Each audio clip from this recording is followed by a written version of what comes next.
Update lang tayo mga idol sa island born na Okiban Shamu. Pure na Okiban Shamu to.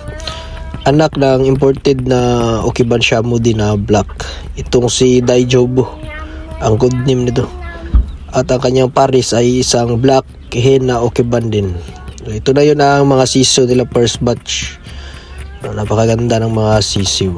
Okiban Shamu. Yung depensador yan. Ito yung parents nila. Sana makabuo ulit ng second batch si Daijobu.